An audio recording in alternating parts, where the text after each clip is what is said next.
Vamos a orar. Padre, te agradecemos por la oportunidad nuevamente de poder abrir tu palabra, de poder meditar en ella. Y Señor, te rogamos que sigas por medio de estos tiempos edificando la vida de tu iglesia. Ayúdanos pues, te lo rogamos en la gracia de Jesús. Amén. Hemos estado hablando a lo largo de este mes en el señorío de Cristo. El señorío de Cristo es la doctrina en la que los cristianos reconocemos pues a Jesús como nuestro Señor, y como Señor Él es el dueño de todo, y como Señor es quien tiene autoridad sobre todas las cosas. Al reconocer a Jesús como Señor, esto implica que tú y yo somos sus siervos o sus siervas en el caso de las mujeres, y que por lo tanto quienes servimos a Cristo como nuestro Señor, servimos bajo su voluntad y bajo su palabra. Por eso cuando hablamos del señorío de Cristo, no solo hablamos de una doctrina, sino también esa doctrina debe ser encarnada en la vida de todos los cristianos. Si Jesús es tu Señor, entonces tú debes vivir como un siervo de Cristo. Y esto implica que tú debes vivir bajo su voluntad. Debes vivir bajo los lineamientos que Él ha marcado. Debes vivir reconociendo que Él es el merecedor de toda la majestad y toda la adoración, porque Él es el Señor.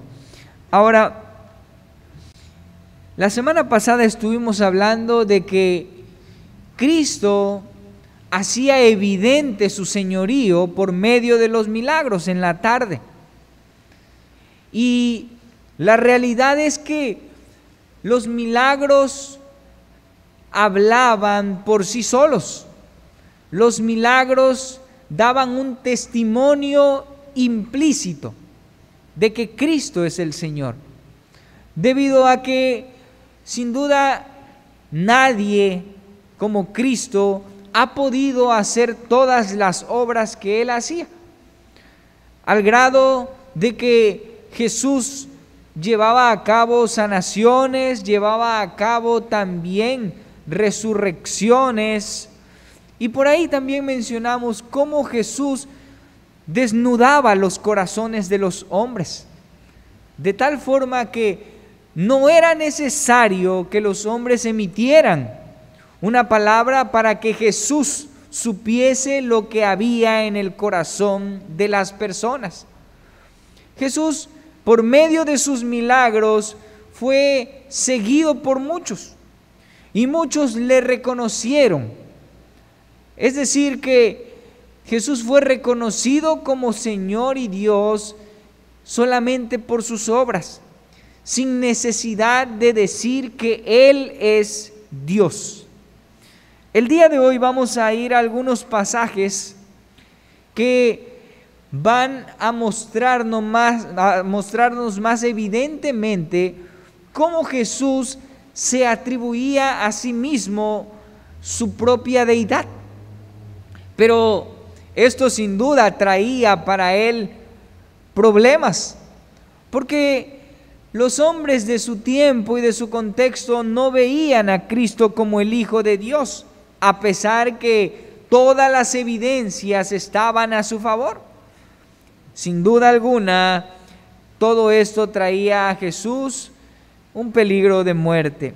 Y leímos en San Juan capítulo 5, versos 19 al 29. Ahí leímos hace un momento, pero unos versículos antes, Jesús sanó a un paralítico. Sanó a un paralítico, y algunos de los líderes religiosos se le acercaron para preguntarle quién lo había sanado. Sin embargo, el paralítico no pudo reconocer a Jesús, no pudo saber quién lo sanó debido a que había mucha gente. Posteriormente, unos momentos más tarde, Jesús se encontró nuevamente con el paralítico en el templo y Jesús le dice: mira, has sido sanado, no peques más para que no te venga alguna cosa peor. Y entonces el paralítico reconoció que él le había sanado y fue y le dijo a los líderes religiosos.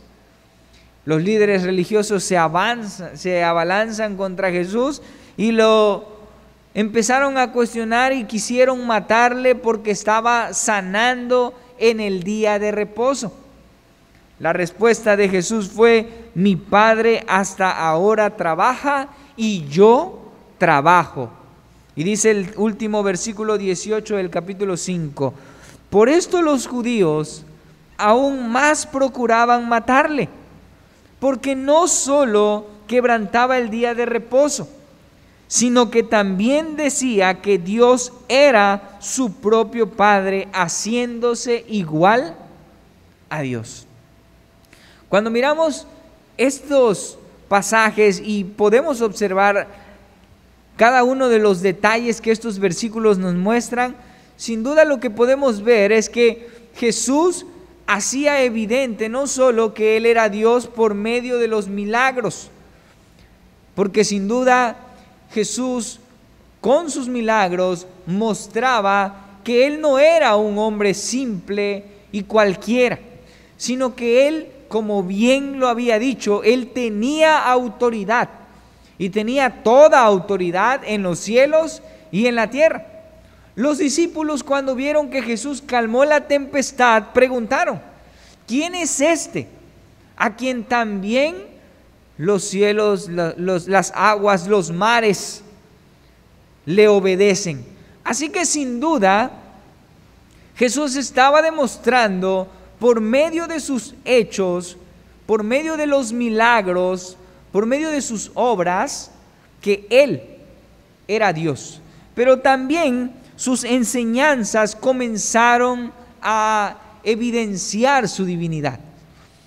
Al principio Jesús no permitía que quienes recibían un milagro dijeran quién los había sanado, sino que Jesús actuaba muy disimuladamente. Sin embargo, conforme pasaba el tiempo de su ministerio, Jesús también fue aperturando el camino para que todos le comenzaran a reconocer como el Señor, como Dios. Y sin duda, este es uno de los pasajes. La Escritura nos va a ir mostrando cómo Jesús también va haciendo evidente más y más su señorío y su divinidad. De tal forma que una de las evidencias que en la Escritura vamos a encontrar de que Jesús es Dios es que Jesús mismo se hace igual a Dios. Jesús se hace a sí mismo igual a su Padre. Cuando Jesús habla a los líderes religiosos y a todos aquellos que están siguiéndole, Jesús se atribuye una igualdad con su Padre. Por eso los líderes religiosos buscaban matarle, dice la Escritura, porque decía que Dios era su propio Padre. Jesús decía: el Padre y yo somos uno. El Padre es en mí y yo soy en el Padre. Sin duda, esto tiene una gran implicación para el contexto del tiempo de Jesús. Para nosotros que hemos creído en Cristo, para nosotros que vivimos 20, 21 siglos después, esto ya forma parte de nuestras doctrinas y puede no parecer nada raro, porque hemos creído en Jesús como el Señor.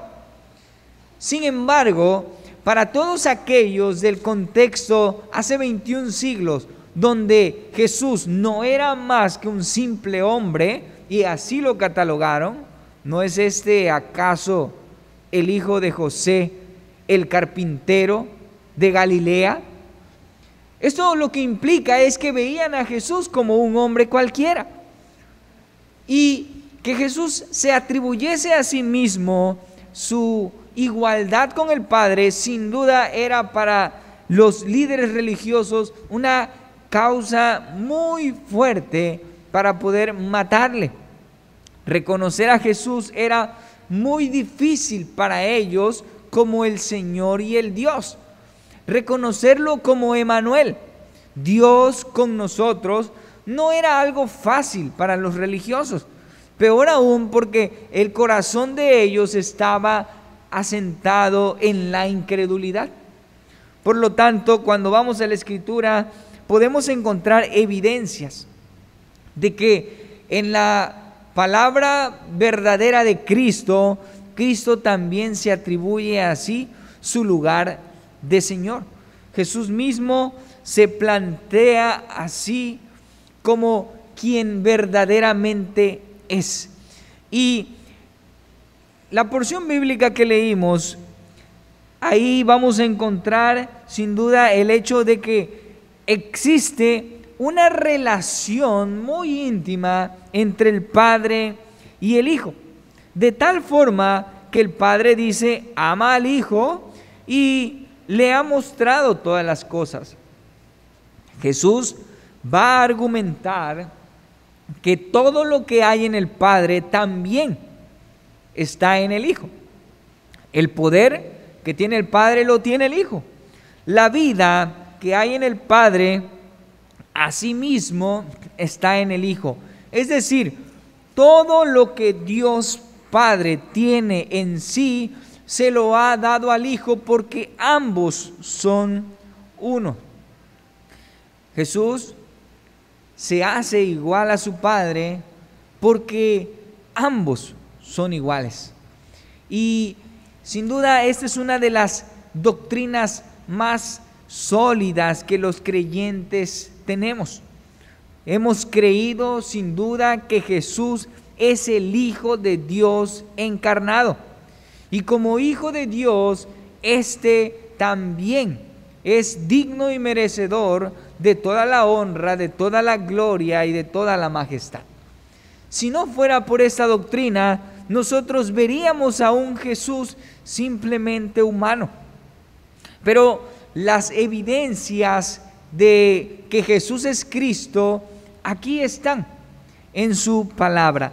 Y específicamente quiero ir ahora a San Juan capítulo 8, una porción bíblica que nos va a mostrar una evidencia más de que Jesús se atribuyó a sí mismo su lugar de Dios. En los versículos que leímos en el capítulo 5, se hace igual a Dios, dándose el mismo valor que su Padre. Sin embargo, en esta porción bíblica vamos a encontrar que Jesús se atribuye no solo la deidad, sino también la eternidad. En los versos 48 al 59, ahí, en el capítulo 8 de San Juan, Jesús viene discutiendo con los líderes religiosos, como ya es muy común, y están discutiendo sobre Abraham como padre. Y los líderes religiosos le dicen a Jesús, es que tú no eres hijo de Abraham porque tú tienes demonio. Y Jesús les dice, yo no tengo demonio. Ustedes son los que no me quieren reconocer, porque yo honro a mi Padre, pero ustedes me deshonran. Dice la Escritura, respondiendo entonces los judíos le dijeron, ¿no decimos bien nosotros de que tú eres un samaritano y que tienes demonio? Respondió Jesús, yo no tengo demonio, antes honro a mi Padre y ustedes me deshonran. Pero yo no busco mi gloria, y hay quien la busca y juzga. De cierto les digo, que el que guarda mi palabra nunca verá muerte. Entonces los judíos le dijeron, ahora conocemos que tienes demonio. Abraham murió y los profetas. Y tú dices, el que guarda mi palabra nunca sufrirá muerte. ¿Eres tú acaso mayor que nuestro padre Abraham, el cual murió? Y los profetas murieron. ¿Quién te haces a ti mismo? Respondió Jesús, si yo me glorifico a mí mismo, mi gloria nada es. Mi Padre es el que me glorifica, el que vosotros decís que es vuestro Dios. Pero vosotros no le conocéis, mas yo le conozco, y si dijere que no le conozco, sería yo un mentiroso como ustedes, pero le conozco y guardo su palabra. Abraham, vuestro padre, se gozó de que había de ver mi día, y lo vio y se gozó. Entonces le dijeron los judíos, aún no tienes 50 años, ¿y has visto tú a Abraham? Jesús les dijo, de cierto os digo, antes que Abraham fuese, yo soy. Tomaron entonces piedras para arrojárselas, pero Jesús se escondió y salió del templo y atravesando por en medio de ellos, se fue. Hay algo importante que notar en esta discusión que hay. Esta es una discusión bastante interesante porque están hablando sin duda de la paternidad de Abraham. Los judíos tenían la idea de que los salvos serían aquellos descendientes de Abraham. Y ellos luchaban y peleaban por esa descendencia carnal o consanguínea. Sin embargo, Jesús veía a Abraham solamente como un referente de fe. Por lo tanto, había una discusión entre ellos.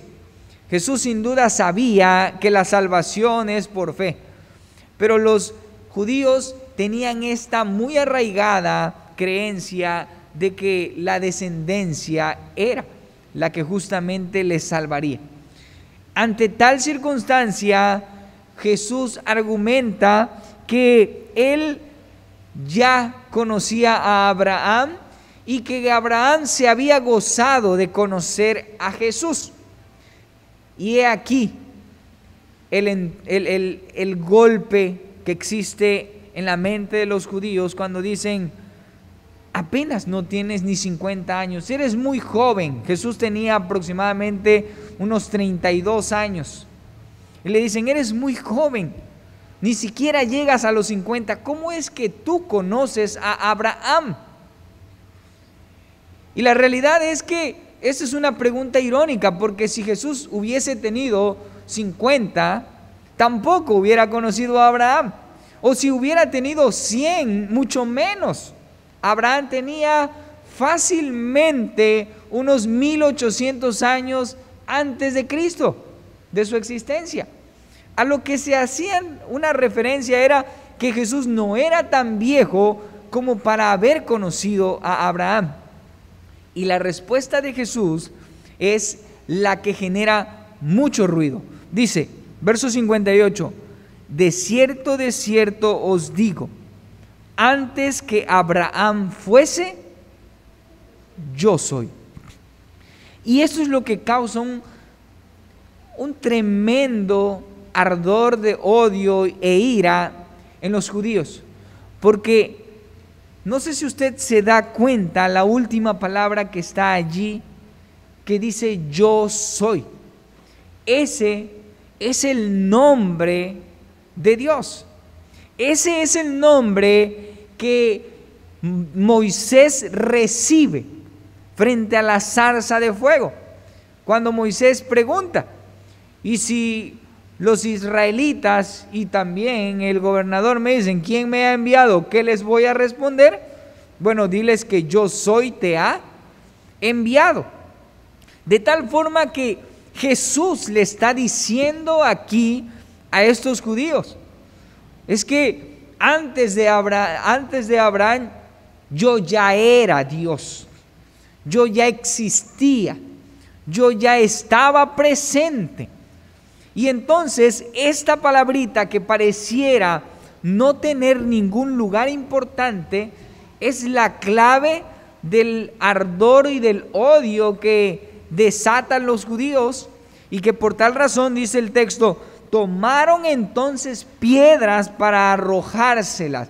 Querían literalmente lapidarlo, querían matarlo, porque delante de los judíos Jesús estaba aceptando que Él era el Señor, que Él era Dios. Jesús confiesa en algunos escenarios muy específicos, menciona con su propia boca que Él es Dios. Sin embargo, estas afirmaciones que Jesús hacía tenían una profundidad de conocimiento de tal forma que no todos podían discernirlo, solo los que verdaderamente conocían las Escrituras. Jesús también se atribuyó un título que es muy mencionado a lo largo de los evangelios, y es justamente el título el Hijo del Hombre. Este es un título sin duda que también se le argumenta al Mesías, se le atribuye, al Mesías. De tal forma que cuando Jesús se presenta a sí mismo como el Hijo del Hombre, Jesús está aceptando su señorío y su divinidad. Jesús nos da evidencias a lo largo de su palabra, a lo largo de los evangelios, por medio de sus milagros que vociferan y predican que Jesús es Dios. También Jesús, con su propia palabra, con su propia boca, de una manera muy interesante, nos lleva a reflexionar de que Él es el Señor. Es decir, los evangelios están llenos de las evidencias de que Jesús es el Hijo de Dios encarnado. Por eso, la única forma, hermanos, de que tú y yo podamos demostrar que Jesús es Dios es por medio de su palabra. No existe otra fórmula para demostrarlo. La palabra que tenemos en nuestra mano son las evidencias de que Jesús es Emmanuel, de que Jesús es Dios con nosotros.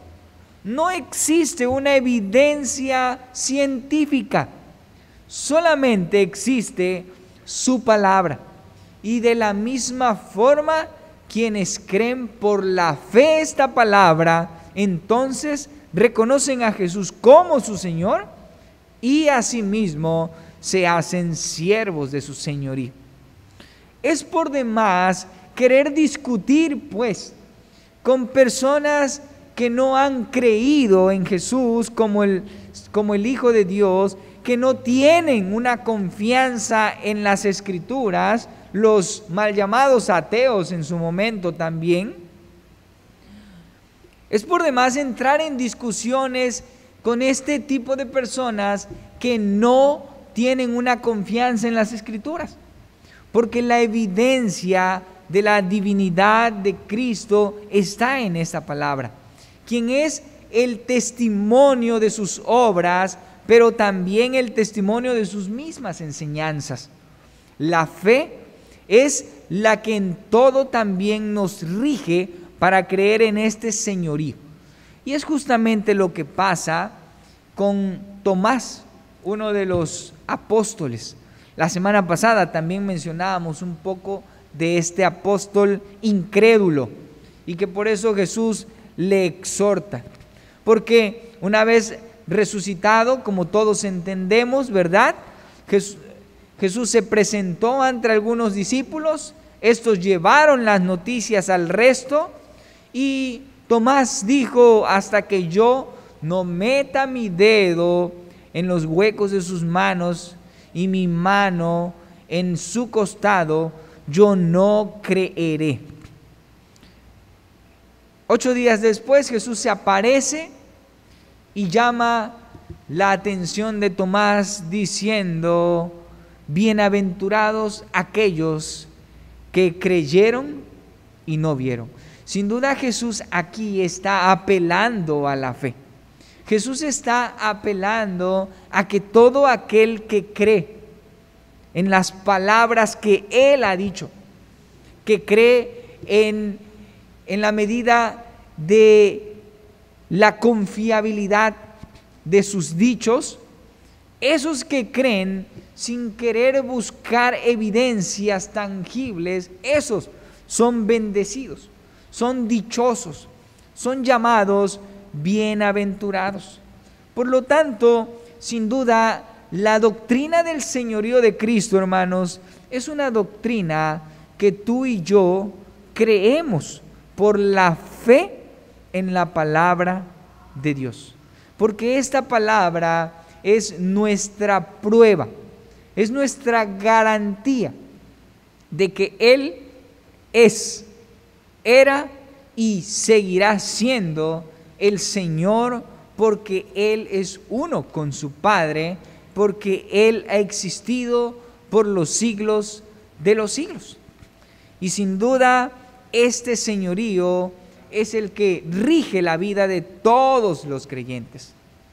Para ir concluyendo, este señorío es un señorío que no solo debe quedar en nuestras mentes como un simple conocimiento que se acumule y nada más.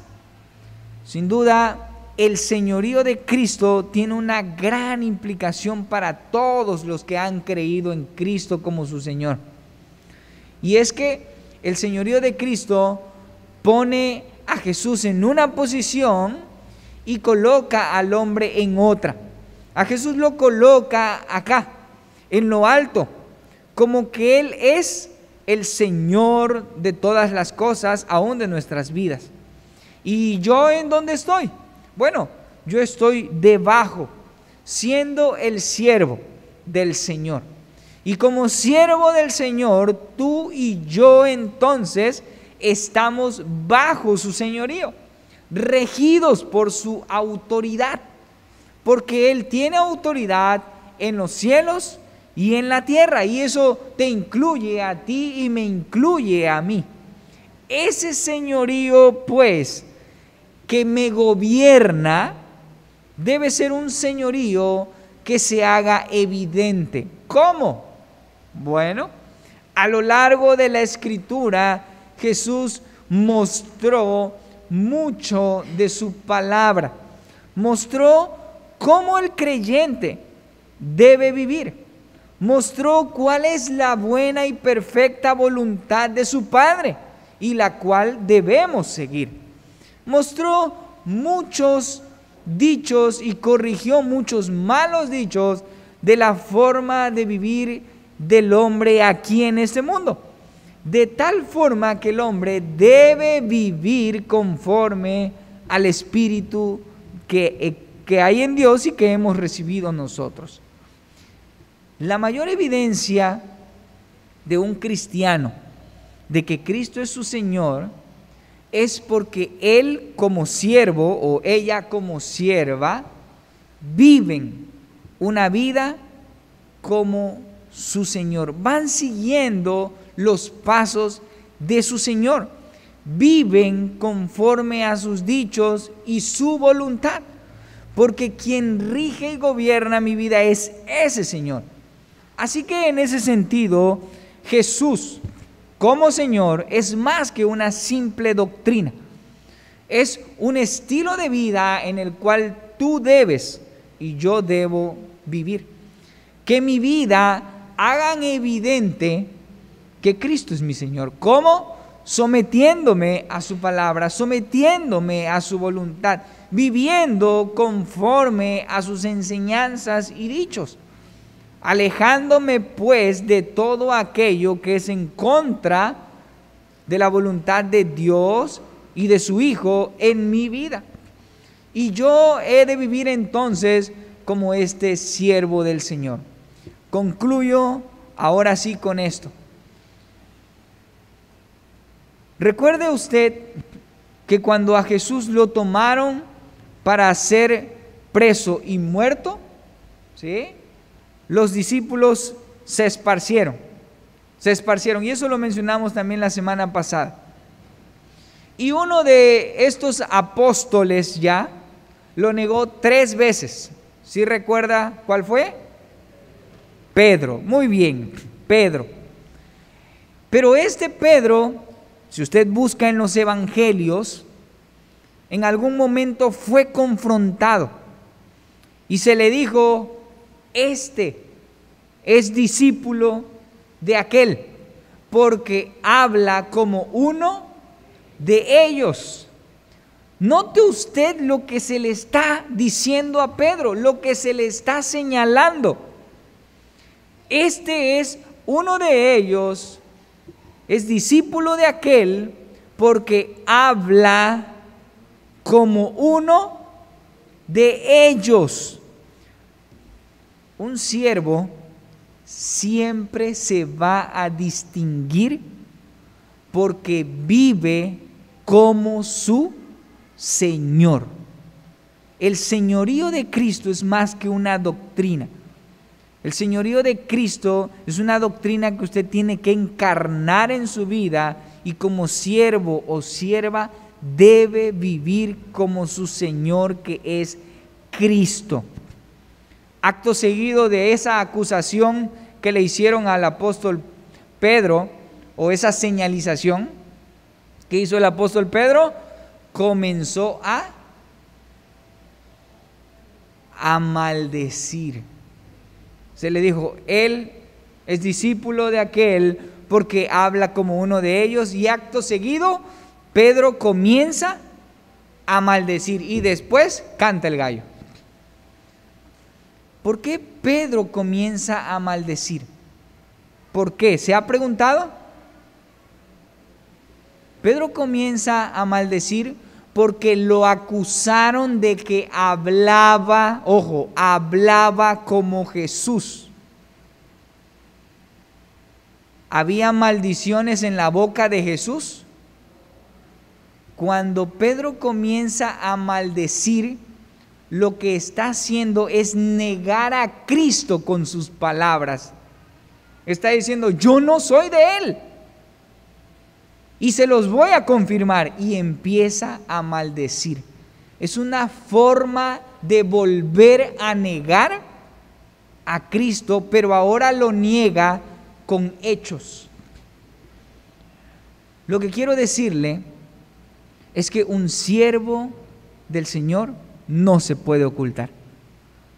Si usted ha reconocido a Jesús como su Señor, ese Señor tiene un impacto en su vida, de tal manera que usted transmite a ese Señor con su vida.